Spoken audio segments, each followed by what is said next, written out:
Due to not having a set rotation, Yu-Gi-Oh! Is a game where cards are just as likely to become broken due to some new crazy interaction as they are to becoming power-crept instead.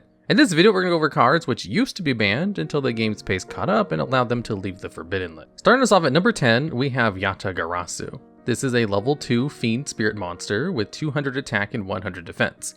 It has the usual spirit monster effects where it cannot be special summoned and returns to the hand at the end phase. And it has the effect where if it inflicts battle damage to your opponent, they skip their next draw phase. Yata-Garasu got banned because of interacting with another card that was so broken it needed to be errata to come back into the game, Chaos Emperor Dragon and Void of the End.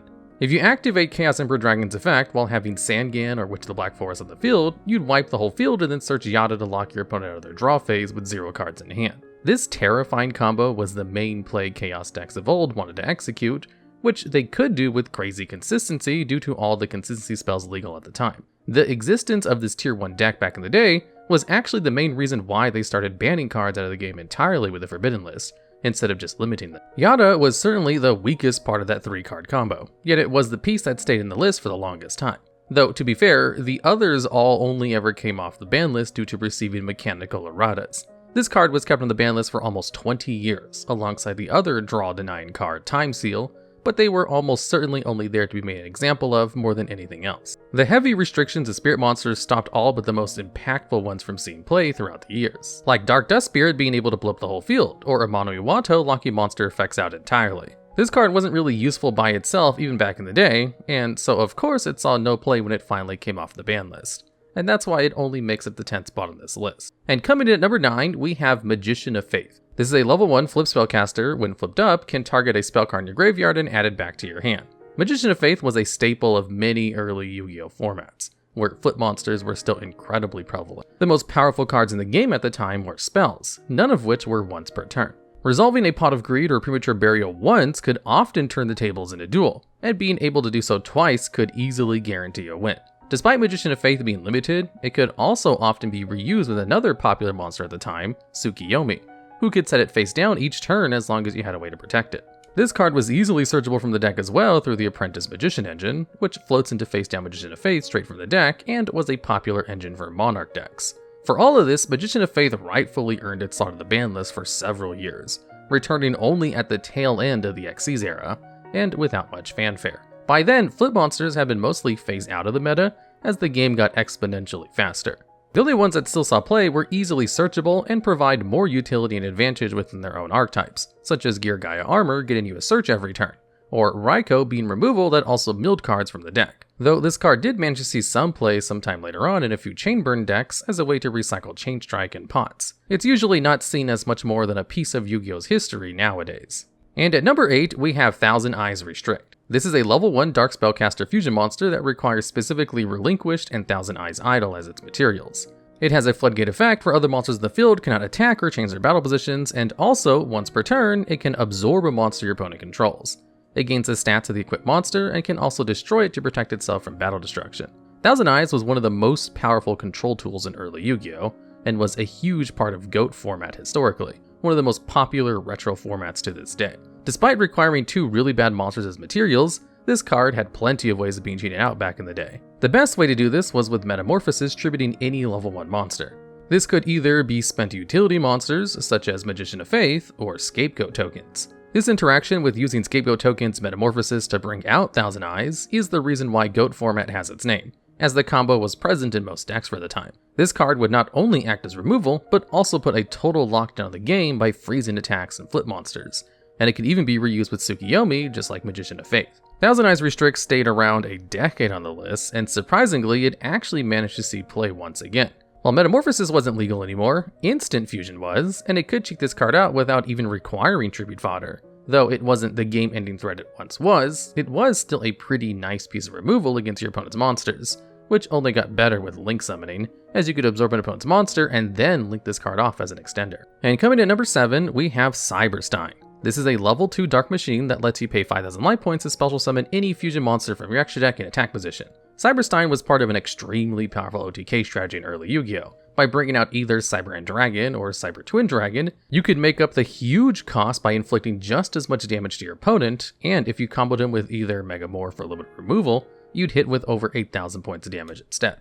There were multiple ways to get Stein. since you could bring it out from the deck with either Last Will or Mystic Tomato. These decks would often max out on ways to get their combos through, since Cyber-Stein could really only be activated once per duel, so they'd often play cards like Cold Wave, Giant Trunade, and even Royal Decree to stop any pesky back row from getting in the way. There just wasn't enough counterplay to the strategy, especially when coupled with the previous tech cards, which turned this into not only one of the first OTK strategies in Yu-Gi-Oh!, but also the first to get an emergency ban list for itself after it took over Attorney. Cyber-Stein would then remain banned for several years, only being allowed back at one copy when the game was well into the Link era. In theory, this card could only get better with years as stronger and stronger fusion monsters would be released, like Naturia Exterio, which can lock your opponent out of all spell and traps by itself, and also life points mattered a lot less as a resource than ever before. But on the other hand, needing extra deck slots for this hard to search out monster with no special summon condition was a hard sell, even if it could in theory win a game by itself. This card was also very notorious in both modern Yu-Gi-Oh! Video games. In Duel Links, it was used together with a skill that cheated life point cost to bring out Ojama King, which ended the duel by itself due to the fewer zone, blocking your opponent out of using any monsters for the game. In Master Duel, it was a centerpiece of one of the infamous bot pilot FTKs that used it to cycle through the effects to copy less independent Nightingale, while cheating the life point cost to kill your opponent on your first turn of the duel. And at number 6, we have Pot of Avarice. This is a normal spell card that requires you to target 5 monsters in your graveyard and then shuffle them all back into your deck to draw 2 cards. Avarice was one of the first stabs Konami took at fixing Pot of Greed by giving it an activation requirement. For the time, needing 5 different monsters in your graveyard was a big enough requirement to balance it somewhat by making it a brick for the first turn of the duel. Still, the format was slow enough to accommodate for this, turning this into an instant staple.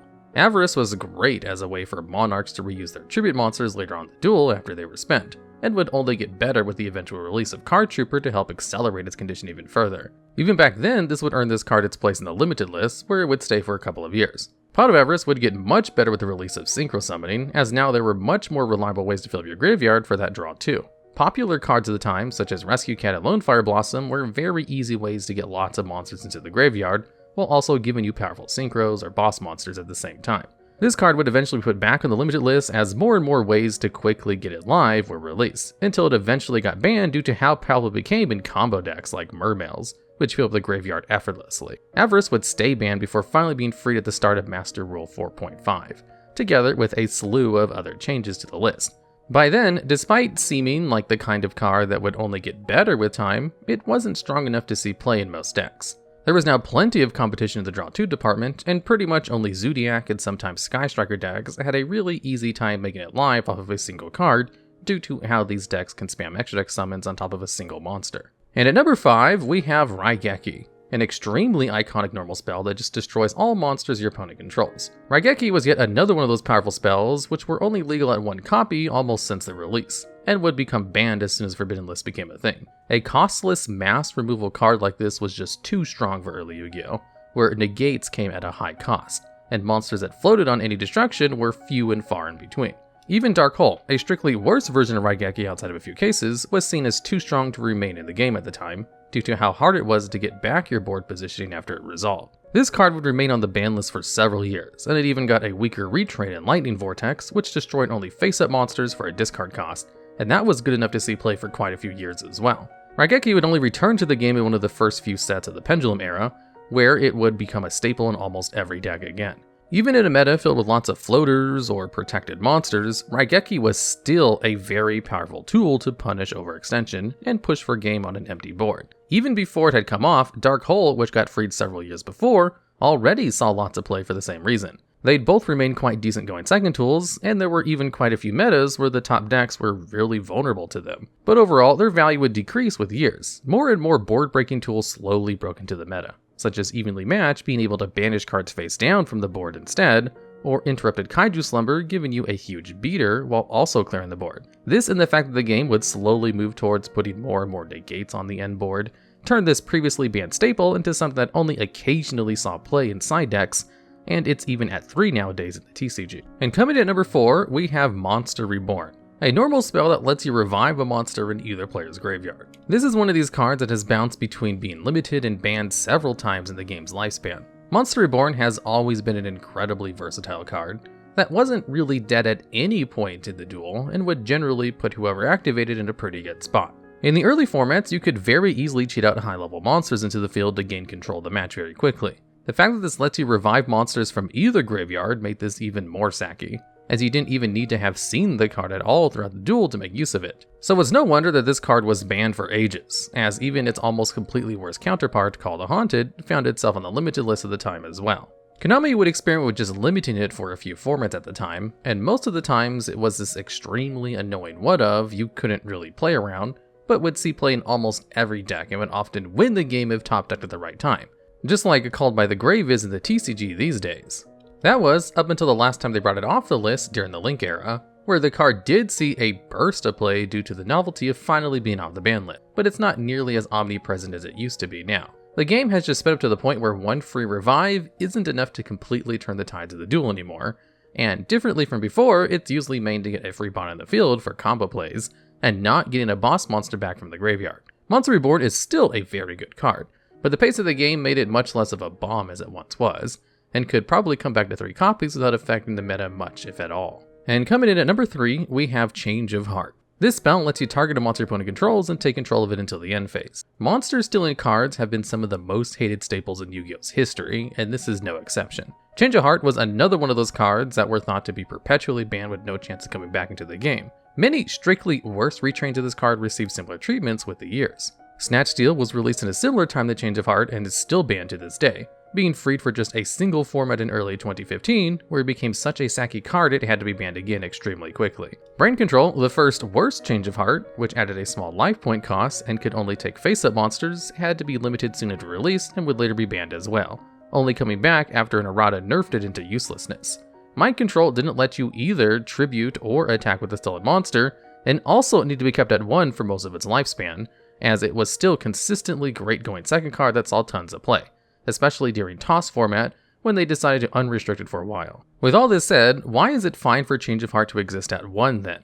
Well, the quality of going second cards has just gone up tremendously with the years. The cards that actually deal with boards are usually either unrespondable or prevent them from being built up in the first place. Triple Tactics talents can apply the same effect as Change of Heart without ever targeting, and even that card is not a must include in every deck in the meta. So while this is still a pretty good card if you manage to both draw and resolve it, it's just usually less impactful than other sideboard options you might have. And coming in at number 2, we have Harpie's Feather Duster. Another normal spell, this one destroys all spells and traps your opponent controls. Back row removal has been something that has historically been somewhat restricted due to how most interactions used to be present only in spell and traps, especially during your opponent's turn.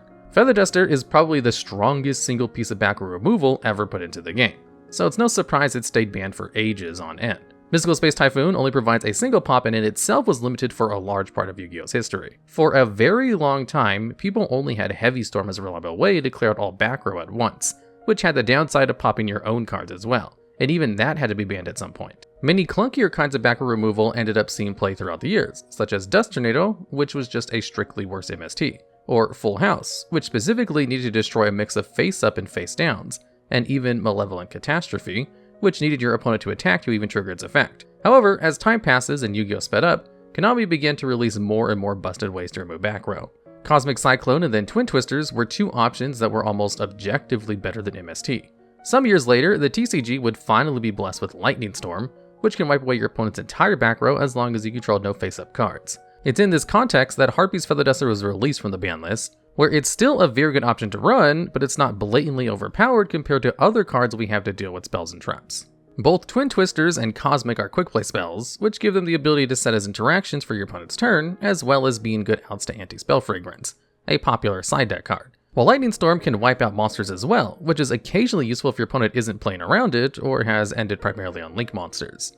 But even if it isn't the objectively best card you can run for back row anymore, Feather Duster is still a very popular card to out pesky Floodgates, in today's meta anyway, be it in the main or side deck. And at number 1, we have Solemn Judgment, the only counter trap card on this list that can negate and destroy the summon of any monster or activation of any spell or trap card for half your life points. Solemn Judgment is a card with a really interesting history. It's always been a quite busted effect to have on a spell speed 3 effect, but it took a while for people to discover it due to how daunting the life point cost sounded at first. Still, whenever people go back to playing those old formats, you will almost always see Solemn Judgment being played the maximum copies available. Being able to negate your opponent's powerful comeback options, their combo enabler, or even their boss monster summon, all on the same card just gave this card utility like no one other. The cost didn't matter if the loss in tempo and card advantage would make your opponent lose the game turns later anyways, and this is what led to Solemn Judgment getting banned. Even Solemn's weaker retrains in Solemn Strike and Solemn Warning were extremely meta-warping,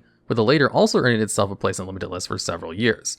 With all this said, if there's one card type that time wasn't kind to, it was trap cards. Solemn Judgment was free from the ban list once again in the Link era, where it was still a powerful control tool, but not nearly as overwhelming as it once was. As games are much more likely to be over by turn 2 than ever before, it can become incredibly risky to add cards like this which do nothing when going second to your decks. Nowadays, usually only extremely heavy back row decks are likely to main Solemn Judgment at 3 copies it's available in, and even then it can be risky to play it over other options, as at least Solemn Strike can be comboed with other trap cards such as Torrential Tribute to play into Omni Negates when going second. Still, Solemn remains as one of the best generic trap cards you can run in your side deck, as it's an amazing way to stop all kinds of busted going second cards that are now in the game, and that even includes several other entries on this list. Despite so many retrains and the abundance of archetypal counter-trap negates available these days, Solemn Judgment remains one of the scariest trap cards you can play into the modern metagame. Even when it's a card type that has largely been phased out unless it's activatable from the hand, or a floodgate, Solemn continues to see play, and that's why it makes it to the first slot on this list. Alright, and that's the list. If you happen to know of any other cards I may have missed, or have any ideas for future videos similar to this one, please let us know down in the comments below.